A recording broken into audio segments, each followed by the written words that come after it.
dons spirituels, je dois quoi? Être animé des sentiments qui étaient en Jésus-Christ. Je dois être animé de l'amour de l'Esprit. Il dit rechercher l'amour. Et ça, c'est pas pour rien que nous voyons que dans ce premier verset, où l'apôtre interpelle, nous exhorte à rechercher l'amour. Jésus avait dit, aimez-vous les uns les autres comme je vous ai aimés. Et vous allez voir que celui qui aime le peuple de Dieu, celui qui aime l'œuvre de Dieu, il se rend disponible à l'Esprit de Dieu. Il aspire, il désire être rempli de l'Esprit de Dieu, il désire parler de la part de Dieu, il désire être utilisé par l'Esprit de Dieu. Et nous l'avons chanté, utilise-moi, comment on le chantait? Tu peux m'utiliser. Et nous l'avons tous chanté ici ce matin. Tu peux m'utiliser. Vous voyez que l'Esprit de Dieu veut nous utiliser. Mais c'est nous qui empêchons à l'Esprit de Dieu de nous utiliser. C'est nous qui fermons la porte à l'Esprit de Dieu. C'est nous qui fermons nos oreilles et nos yeux, nos cœurs à l'Esprit de Dieu. Est-ce que réellement Dieu peut nous utiliser ce matin?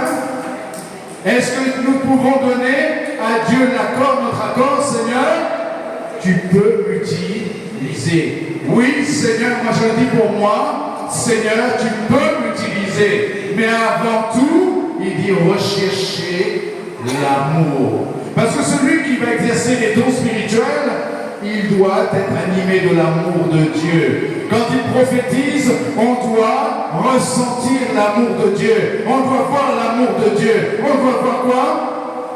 La Bible dit l'édification, l'exhortation et la consolation de l'amour de Dieu. Dieu veut agir à travers chacun. Est-ce que tu es conscient que Dieu veut t'utiliser? Et pas comme tu veux, pas selon ton emploi du temps, mais selon l'Esprit de Dieu. Mais ceux qui attristent l'Esprit de Dieu, ceux qui blessent le cœur de Dieu, c'est que Dieu le trouve. Il cherche un homme. Il cherche une femme. Il cherche son fils, sa fille. Pourquoi? Parce que notre agenda est tellement rempli que Dieu a la dernière place. L'Esprit de Dieu a la dernière place. Quand Dieu te dit de parler et tu fermes ta bouche, quand Dieu te dit d'aller et que tu refuses d'aller, quand Dieu te dit de donner et que l'on refuse de donner, enfant de Dieu, nous attristons l'Esprit de Dieu. Oh Seigneur, tu sais, tu sais, tu sais. Mais nous aurons des comptes à rendre devant le Dieu vivant d'Israël. Enfant de Dieu, c'est pas de la blague. C'est pas de la blague. Et c'est comme ça qu'on détruit l'Église de Dieu. C'est pour ça que l'apôtre Paul, il a mis rechercher l'amour. Parce que celui qui n'aime pas,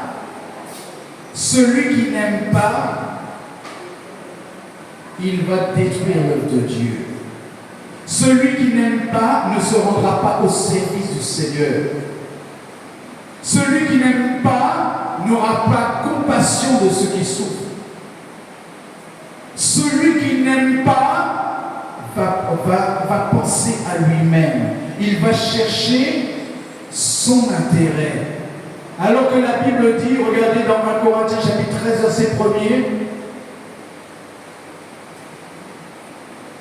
quand je parlerai les langues des hommes et des anges, si je n'ai pas l'amour, je suis un airain qui résonne, une cymbale qui retentit. Et il dit, et quand j'aurai le don de prophétie, la science de tous les mystères, toute la connaissance, quand j'aurai même toute la foi jusqu'à transporter les montagnes, si je n'ai pas l'amour, je ne suis rien. Et quand je distribuerai tous mes biens pour la nourriture des pauvres, vous voyez que tout ça, nous pouvons le faire sans amour. Juste pour nos beaux yeux, juste pour notre propre intérêt, juste pour recevoir des flatteries, des louanges des hommes. Il dit, quand je livrerai même mon corps pour être brûlé, si je n'ai pas l'amour, cela ne me sert à rien. Ça ne vaut rien du tout. Ça ne vaut rien du tout devant Dieu.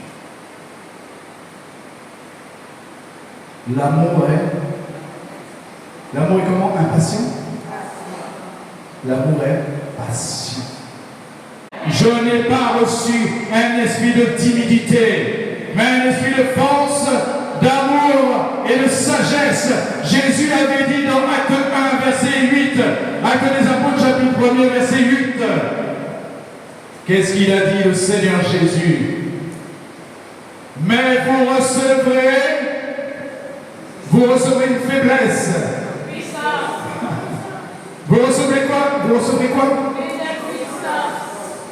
Et on doit prendre conscience, enfant de Dieu, que chacun confesse. Il faut confesser la parole de Dieu. Confessons. Mais vous recevrez une puissance. Le Saint-Esprit survenant sur vous.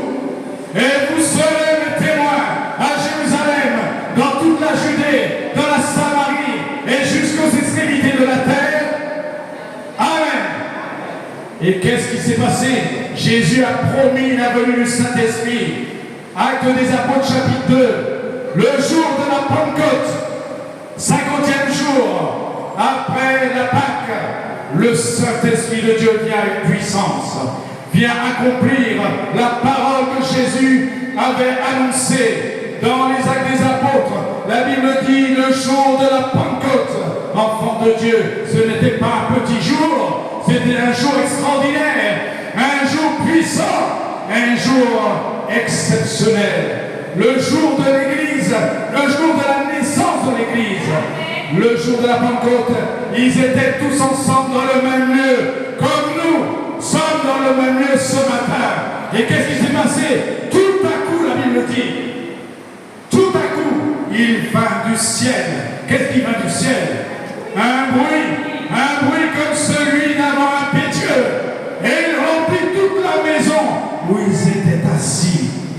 Il remplit toute la maison où ils étaient assis. Et qu'est-ce qui s'est passé, enfant de Dieu? Des langues semblables à des langues de feu leur apparurent, séparées les unes des autres, et se posaient sur chacun d'eux. Et ils furent remplis. Ils furent remplis? Tous remplis. Et ils furent tous remplis du Saint-Esprit et se mirent à dormir. La rime va dire, ils se mirent à dormir. Non. Ils se mirent à parler en d'autres langues, selon que l'Esprit leur donnait de s'exprimer. Amen. Avez-vous reçu le Saint-Esprit? Amen. Nous, les témoins de Jésus-Christ, nous sommes appelés à témoigner la gloire de Dieu. Ô enfants de Dieu, n'oubliez pas non seulement que nous sommes appelés à témoigner la gloire de Dieu, et c'est pour cela que nous ne pouvons pas vivre de n'importe quelle manière devant Dieu. Parce que le Saint-Esprit de Dieu est en... Le Saint-Esprit de Dieu est en moi. Et si la Bible dit quoi? 1 Corinthiens chapitre 3. Première épître de Paul aux Corinthiens chapitre 3. Verset 16. Ne savez-vous pas? Vous voyez que même l'apôtre Paul, il dit encore, ne savez-vous pas que vous êtes le temple de Dieu et que l'Esprit de Dieu habite en vous? Est-ce que tu es au courant, enfant de Dieu? Es-tu au courant? Tout le monde ne répond pas, mais j'entends personne. Mais il faut le dire fort. Qui es-tu? Le Seigneur nous a parlé d'identité ce matin. Qui es-tu ce matin au nom de Jésus? Qui sommes-nous? Je suis le temple du Saint-Esprit.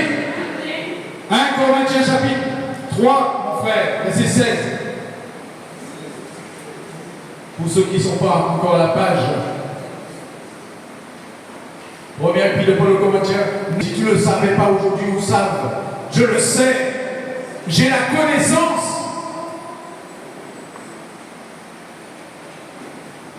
Si quelqu'un quoi? Si quelqu'un détruit le temple de Dieu. Vous voyez que nous pouvons détruire le temple de Dieu que nous sommes.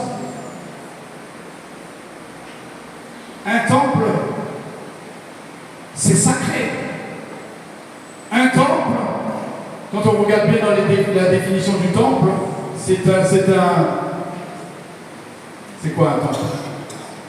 C'est un lieu qui a été consacré à une divinité. Mais nous, c'est Dieu, notre lieu de culte. Ici, par exemple, l'assemblée de l'église de Mont-Verguen, c'est un lieu qui est dédié à notre Dieu Tout-Puissant. Amen. Notre Père, au Seigneur Jésus, au Saint-Esprit de Dieu. Mais le Seigneur nous montre qu'il y a encore plus que ce bâtiment, il y a chacun.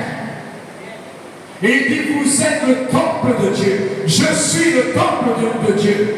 Le temple du Saint-Esprit. Si quelqu'un détruit le temple de Dieu,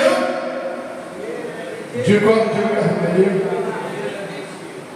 Dieu le détruira.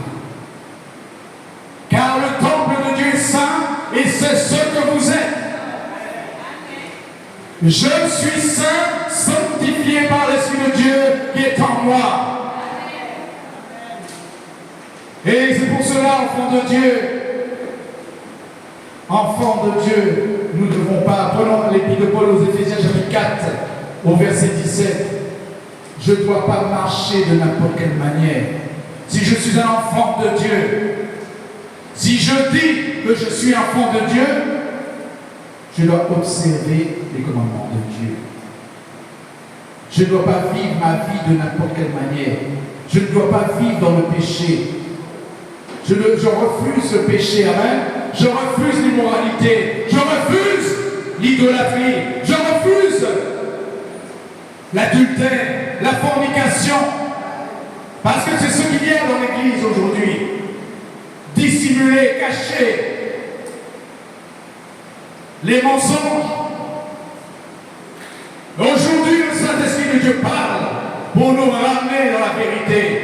L'Esprit de Dieu parle par celui qui veut parler par l'Esprit de Dieu pour remettre de l'ordre dans le temple.